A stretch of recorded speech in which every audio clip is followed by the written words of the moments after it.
So I am at Two Wheel Performance in Elkridge, Maryland. Owned and operated, proprietor Sam Ellis. Sam is a genius. Sam helped me figure out how to get the plumbing and whatnot done for my front air rod. I'm actually here to pick up the parts right now. If you're local, please come see Sam.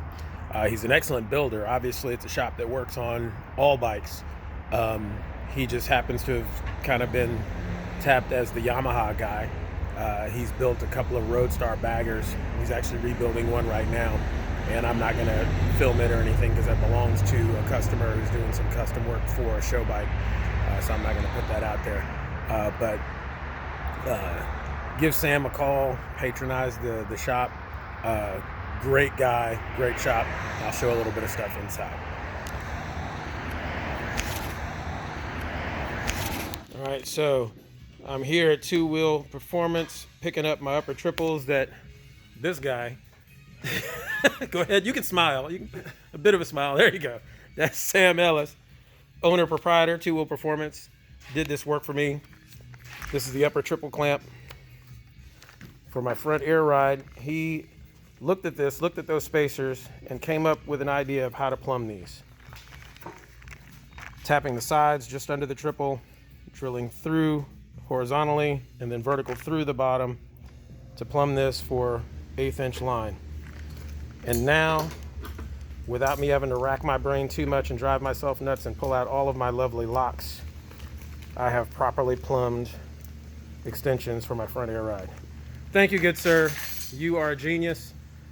He has somehow been dubbed the Yamaha guy for building. He does spectacular builds, and like I said outside, he's working on something right now, which I will not show because it's somebody else's bike. But the ideas, the thought processes, very proud to call him an associate, and will obviously be bending his ear as much as I possibly can, bribing him with Dunkin' Donuts coffee as much as possible. Hey, y'all. So I was saying earlier about delays and getting stuff in. One of the other things I realized just in the past week is that I didn't have quite as many parts as I thought I did. I thought I was sitting on about 75, 80% of the parts I needed for this build, and boy, was I mistaken.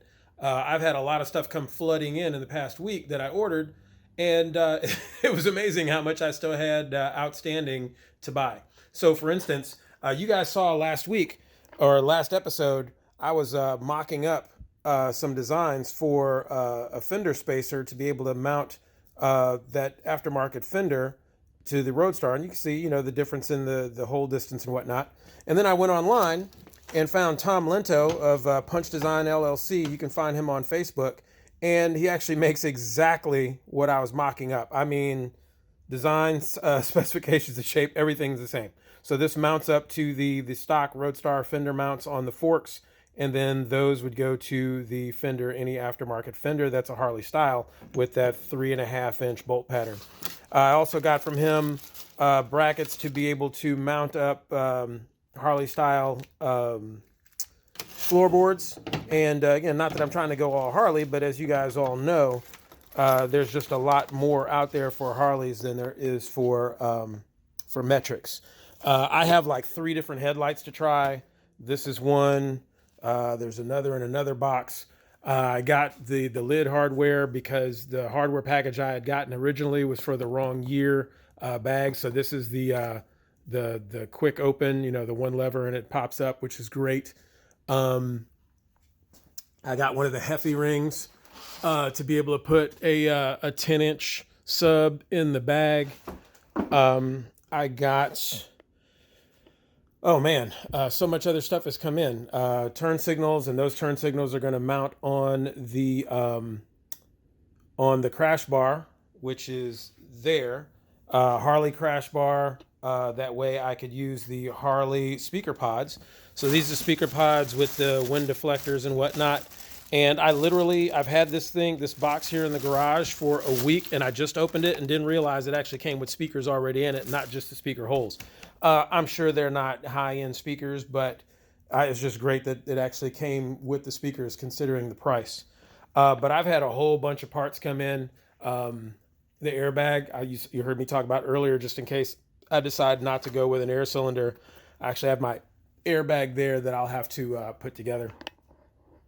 But all that said, got a lot more parts in, and the timing for the past 3 days has just been terrible. So I haven't really even been able to get anything done in the garage today. And I've got to go pick wifey up from work in a few minutes. She works in DC, and with all the shenanigans going on in DC right now around inauguration tomorrow, it's just been. I'd prefer to drive her in and pick her up as opposed to have her go in, leave her car parked someplace where some yahoo can come and do something to it. But anyway, just wanted to show you the only thing constant is change, just like I titled the last episode. So we'll get back to work as soon as I can. Thanks. Hey. All right, back out again, back at it. So what I'm going to do, I made sure that I had all my fittings and whatnot for my air compressor and to link into the front air ride and to the rear air ride. So what I'm going to do this morning is I'm going to get to work on the forks. I'm going to put the Racetech springs in, new fork oil, spacers, all that in order to have the air ride set up for the front. What I've already done, you can tell, is I pulled the forks, pulled the springs, drain the oil out, and you pump it a few times to make sure you get all of the oil out of the valve in the bottom. I put a couple of ounces of the fork oil in there. I'm doing some Maxima 10 weight fork oil. So I put a few ounces in there, crank the leg open and closed a few times to circulate the fluid through the valve or the fork oil through the valve, and emptied it out again. So now I'm going to put the forks together. So that's going to require me to do my Racetech springs. These are the pistons. There's a spacer on top of the spring since it's going to be lowered. This will go on top of the piston with washers top and bottom. I'm not going to explain that whole thing. I will go ahead and film it as I do it, and I will likely just do that double speed in the episode just because it'll be slow and boring. All right, I'm get at it.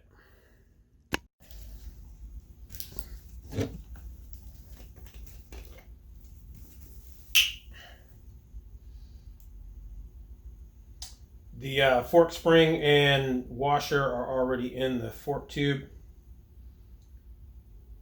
I'm going to fill it with fork oil just to the top of the spring.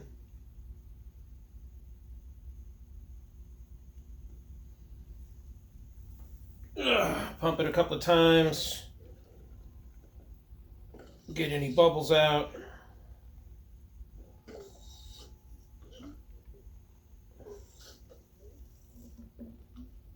And you'll know when you got all the bubbles out, you'll feel the drag on it.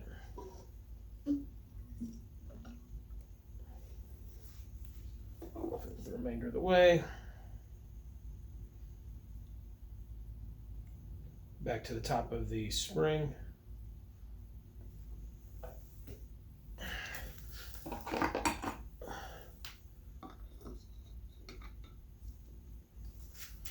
This is the hard part because it's very difficult to pull up on the fork leg, inner leg, and push down on this at the same time because it's slippery, doesn't want to move, and there's a seal on this piston. This piston is what's going to be for the air ride, so that's not going to be what you'll see in yours typically.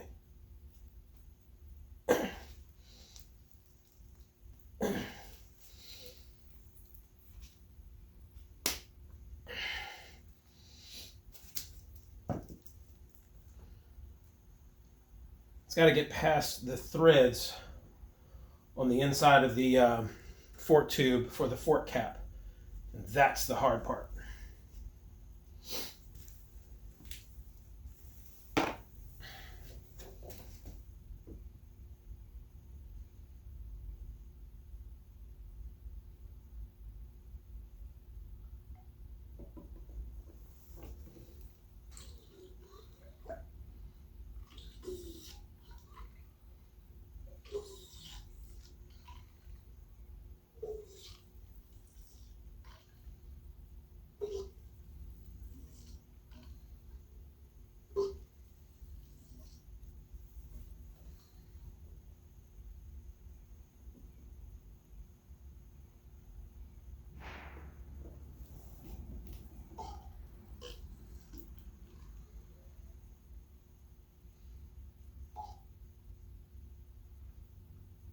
little too much.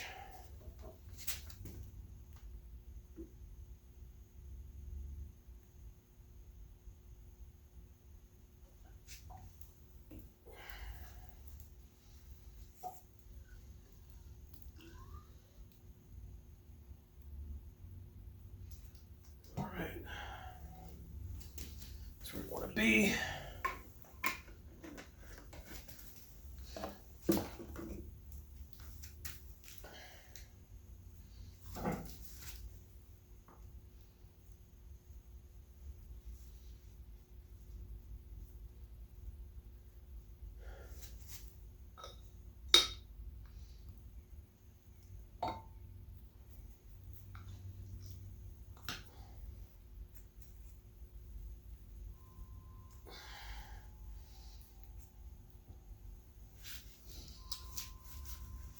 I'm going to have to work with this a little bit, so I'm not going to record this part just because, one, if you're not putting these pistons in, it doesn't apply to you. And two, I have no idea how long it's going to take me, and I don't want the phone memory to run out trying to record it since I'm just doing this on the phone. But I'll come back and talk about it afterward. All right, now we're cooking with gas. This is the air cylinder, all of my fabrication for my mount. For my clevis done. Got all the correct fittings. Lines are going to be plumb the right direction. This is just it put together on the floor. Now I gotta put it on the bike, mount it up, make sure the fit is correct. Okay, well, all right, I got the air cylinder all mounted up. So don't have everything Loctited down yet. This has got to be a test first. So it's this is the front mounted. It's my 90-degree nozzle. It is on a swivel, but it will go backward. I have to figure out how I'm going to go take the plumbing. That goes back. You see the lowering links on either side. They've been evened up. And then coming around to the back, you see where everything's tied back in the normal spots. That's the clevis that I had to fabricate to work. Like I said, it's not tightened up, but then you can see when I go to raise and lower, that's pretty significant travel. And I can still drop it about another ½ an inch, it looks like. Wow, seems like the camera's very close tonight. That's pretty significant travel top to bottom. I'd say that's probably 4 to 5 inches at the axle there. All right, progress being made. I'm going to see if I can get some temporary plumbing to it and see if I can test it. All right, so I've got everything plumbed temporarily. So I've got a line coming from the air cylinder to my compressor. There's a T. The other side of the T is going to the blow-off valve here. I'm just going to touch it to the battery to initiate the pump. Touch to the battery to initiate the blow-off valve. So we're going to test this sucker, see if it works. I've got the bike still on the jack with the back wheel on a 4x6 just to see if it's going to lift up. I shouldn't have a problem with it coming off the jack too bad, but if it does look like it's going to come off the jack, I'm going to stop. But let's give it a test. All right, she's going up. And going down.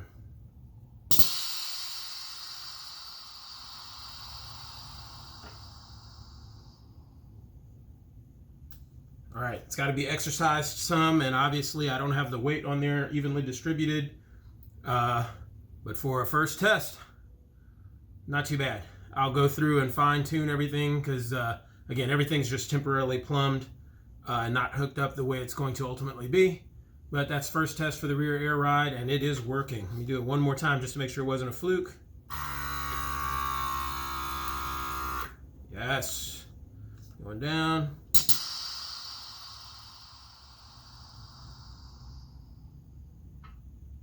Very nice.